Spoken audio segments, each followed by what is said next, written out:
وأوفوا بعهد الله إذا عاهدتم ولا تنقضوا الأيمان بعد توكيدها وقد جعلتم الله عليكم كفيلا إن الله يعلم ما تفعلون ولا تكونوا كالتي نقضت غزلها من بعد قوة أنكاثا تتخذون أيمانكم دخلا بينكم أن تكون أمة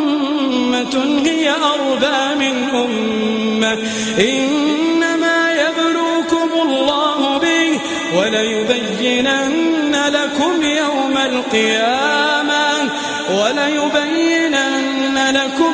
القيامة ما كنتم فيه تختلفون ولو شاء الله لجعلكم أمة واحدة ولكن يضل من يشاء ويهدي من يشاء ولتسألن عما كنتم تعملون.